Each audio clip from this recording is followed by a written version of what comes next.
back to another episode of Let's Give It a Shot. As always, I am joined by Matthew Malandruccolo. Matt, how are you doing? Good, how are you? You had a good weekend? Yeah, it was a good weekend. We had a good weekend, didn't we? Yeah. Not a whole lot happening in this week of sports, but we're going to touch on a couple things. Let's start off with the Leafs, and more specifically, Jonathan Bernier. He was sent down a couple of weeks ago for a conditioning stint with the AHL Toronto Marlies. He posted a shutout in his first game, and he posted his second shutout last night against the Manitoba Moose in a 9-0 win. Sparks and Bebo are up with the Leafs right now, doing an alright job, I would say, wouldn't you say, Matt? Yeah, Sparks played well on Saturday night, got him a win in St. Louis.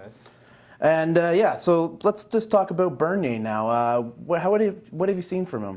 Well, the big news last week, like you said, was that he got sent down. And I think a lot of people were happy that he took that demotion and went down.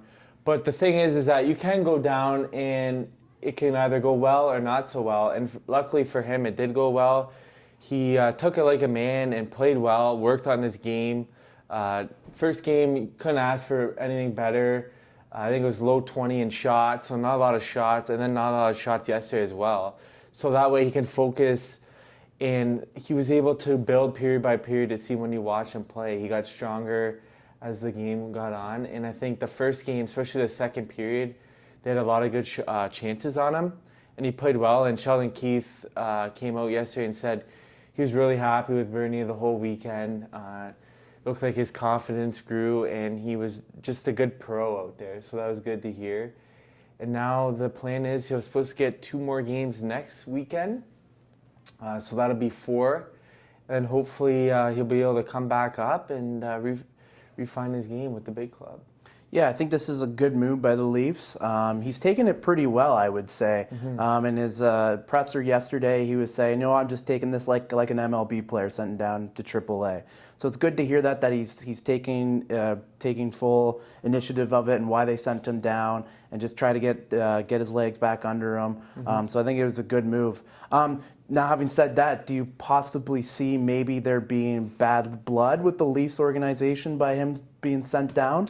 Well, I think the only reason why not is that he had to accept this. I think if he came out and said he didn't agree with going down and kind of started like a big problem about it, then I would see that happening. But I think at the end of the day, he was a man about it, said I have to go down, and they agreed upon it because he wasn't able to go down unless he signed off on it. So I think that was a big plus in that. And as you could tell, he is happy to be there. He knows he has to figure it out. He gets paid $4 million to start games with the Leafs, not to struggle. So he knows he has to do it for himself and for his career. So I think that was positive for him. Now let's look at the other goaltenders that were brought up, Sparks and Bebo. What have you seen from them? Last week, it was Sparks' show, his first start with a shutout against Edmonton. So that was definitely a positive note for the Leafs, and was all over the media. That was good to see. And then he came back down to earth the next game there, letting in 6 goals in Winnipeg. But the team didn't play very well in front of him. And then Reimer got re-injured against Minnesota. So they didn't really have a choice. They had to call Bebo up. And then Saturday, Sparks got his 3rd career NHL start and played a very good team in St. Louis. And I thought he played very well.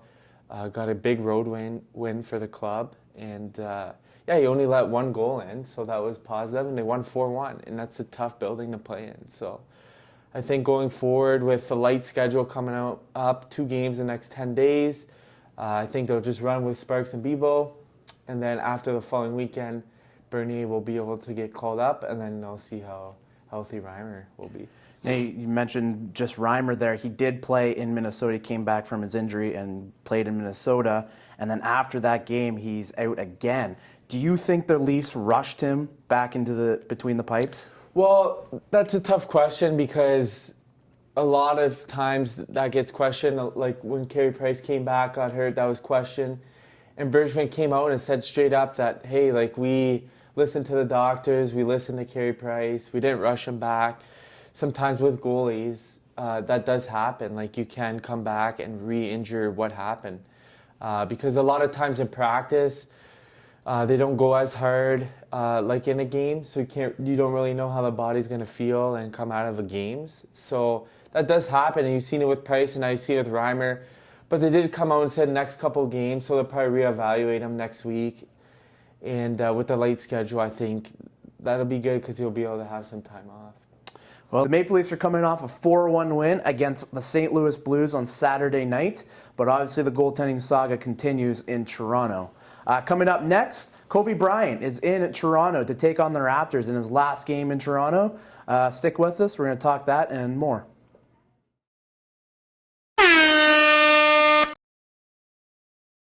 Welcome back. It's game night in Toronto. The Lakers are in town to face the Raptors.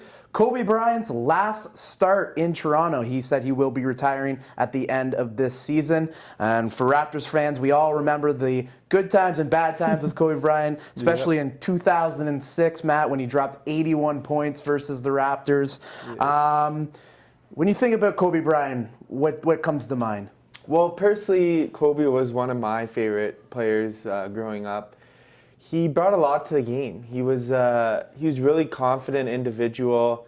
Every time he played, you knew he was on the court. He always wanted to lead, especially the days with Shaq winning championships. That was big for kids growing up liking him. And he never really looked like he was too stressed on the court. Always wanted that big shot. Always was a big-time player. And a lot of people growing up, especially the guys that came underneath him, like LeBron James and Dwayne Wade, they talk about watching Kobe when they were in college and high school, just seeing how he was a pro, how he would play. He would play hard every night. Didn't really take a lot of heat from the media. Was really like a professional out there. So that's what stood out for me for Kobe. Obviously, Kobe Bryant not having an impressive season so far. He's actually on track to have the worst shooting percentage in 55 years in the NBA. So I guess, Matt, the question is, do you think it was time for him to hang him up? Well, yeah, I think coming into the year, there was a lot of speculation that he was going to retire. I think he just wasn't too sure, and he wanted to play and feel out his body and feel out his game. And funny enough, Byron Scott came out this week and said during the game last week, he told them that he was going to retire. And that's not really heard often, that players will say mid-game that they're going to retire. And I think he realized how he can't play like he used to. And probably the back-to-back games don't help how he feels. And like you said, his game's not where it was. So I think it's not a very big surprise that he is retiring. I think a lot of people thought he was, and just that he didn't say at the beginning of the year was kind of shocking. But yeah, Byron Scott said that was the most surprising thing of his career. He couldn't coach the rest of the game because of Kobe Bryant told him mid-game that he is retiring. So yeah, that is a pretty cool story behind that. But no, it's good to hear that he can finally go out on his own terms.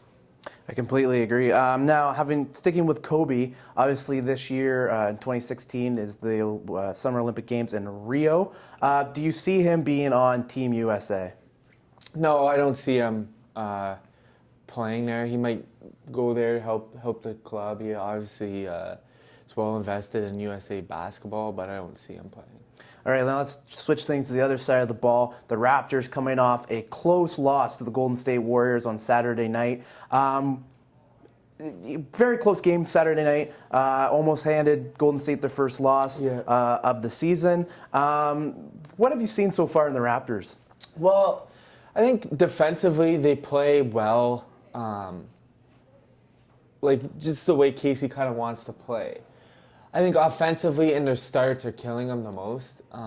As you can see on Saturday, was a big example. Their start was not good enough. And at the end of the game, when you lose those tight games, you look back at what could have went right, what could have went wrong, and what went wrong was their start. And it's been one of their nemesis all year long. And I think that is one of their biggest issues to figure out. And I think going forward, that loss can teach them a lot, that they can play with one of the best teams this year and one of the best teams arguably ever because they are setting records. But I think going forward, they have a bunch of home games coming up. They will have a stiff test on Wednesday against San Antonio, so there's another quick game to rebound. And I think going forward, they would just have to figure out their offensive, start gelling. I think with the new people coming in like Carroll and Bismack Biyombo, I think that was expected, and I think it's still going to take some time going forward, especially on the offensive end. Well, there's still plenty of more basketball to be played this season, obviously. Raptors will be looking to go to the postseason again and claim their third division in a row. But yeah, a lot of question marks obviously still going forward. Coming up next, we're going to talk a little bit the GM meetings for the MLB happening in Nashville this week. And our insider, Jamie Mountain, will join us, so stick with us.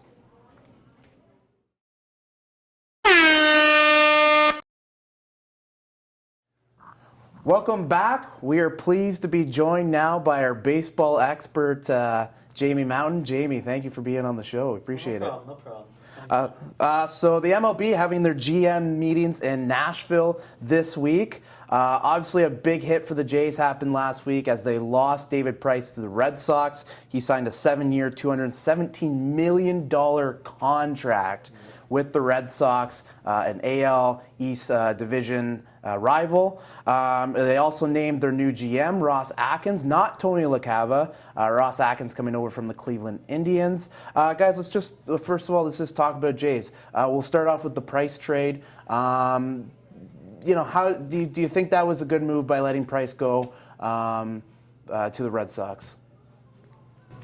I don't think it was good letting a division rival sign. I mean, obviously the Jays weren't going to sign him for $217 million. Let's be realistic here. I know Rogers probably does have a lot of money, but they don't want to put it all into one player. I kind of agree with them spreading the money out, like what they said. They still have, I think, 3 or 4 positions to fill. They have about 3 bullpen spots I think they still have to fill, and they wanted to get a backup middle infielder. So it was smart that way, but there's still free agents on the market, and apparently the Jays aren't going to be very active in getting free agents, which I don't agree with. I still think they should try to get like a Johnny Cueto or maybe even trade with the Cleveland Indians for Carrasco, because I heard they were in active trade talks a few weeks ago with them. Mm-hmm. No, yeah, they have holes going forward, like you said. But what I do like is that they know their strengths and they know their weaknesses, and their strength is their hitting. They do hit very well. So I think going forward, they do have to address some pitching, maybe a starting pitcher and some bullpen help, and they need a backup catcher as well. So I think the Price deal didn't make sense on that terms, that they do have to allocate that money and spread it out throughout the team, because going forward they do need to try to fill out the pitching roster. That way they can be like a team again, scratching at the door for a postseason appearance. Yeah, definitely. Bullpen is a huge issue for the Jays going forward. Obviously, they lost Lowe this week, and they lost out on the chance to get Chapman. Talking GM now, obviously Ross Atkins is in Nashville for the GM meetings, along with Tony LaCava and Mark Shapiro. How do you think Atkins is going to do for this team? Start with you, Jamie. I think he'll be all right. He's been the vice president of their player personnel the last few years. He's worked at making their prospect base really good in Cleveland. And it hasn't really translated to that much success. They've made it to one pennant almost back in 2007. I think he'll be a good GM. Shapiro wanted a guy he was familiar with, knew. And he said LaCava was a great candidate to be the GM. It was between LaCava and Atkins at the end, but he obviously went with Atkins. But I think their front office, if they can collectively put their heads together, it should be all right. LaCava was under AA, worked closely with him, so he has that philosophy. And hopefully there's some success that finally comes to the Blue Jays. I mean, they started the ball rolling last year, but hopefully the front office won't be afraid to make some moves here. Mm-hmm. No, yeah, I think it's a good mix going forward. Shapiro, LaCava, and Atkins, they're kind of development guys. They like to scout. They like to, build their teams within tight restrictions, parameters, which the Jays have. They have budgets every year, so they can't go out and buy players. So they have to develop within. So I think going forward with a veteran team now, they won't have to focus too much on that. They'll be able to just try to supplement the big club every year in the next 3-4 years. And then going forward, I think you'll see some of the prospects that they'll be able to draft and gather. And that'll be, I think, a strength going forward with this team. So obviously a lot happening for the Jays right now. New GM, lost Price. The offense is still intact. I guess, guys, here's my final question for you. Where do you see the Jays placing next season? We'll start with you, Jamie. Right now, on paper, unless they make some additions, I can see them probably finishing second or third. I mean, Tampa's always in that mix. They've got great starting pitching. And here they want to trade some, so maybe the Jays could get on the phone with that. I hear they're trying to extend Jake Odorizzi, so I don't know if he'd be available, but he might be a good pickup. But I think the Boston Red Sox will be better than they were last year. Still don't see them making playoffs. I think they'll finish probably 4th or 5th. But yeah, New York Yankees should be good again. Baltimore Orioles might be decent. I think the Jays could finish second. I don't see them winning the AL East again, though. Yeah, I see him going I see him contending. I think it's going to be tight between them and Boston right now. I think the Yankees, Baltimore, and Tampa they'll be okay, but I just think it's going to be a 2-team race going forward. But I do like the chances of the Jays claiming the top spot again in the AL East. I just like the what they're kind of doing, what their plan is. They said their plan. I think in a month or two, when they're done making moves, I think a lot of people going forward will be happy with what they've done. Obviously, a lot of questions for the Blue Jays going forward, but you know what? They got to start doing stuff soon. I mean, the new season's just right around the corner, only a few months away. I'd like to thank you for joining us. Jamie, thank you very much for joining the show. Hope to have you on again next time. That's it for us. We'll see you next time.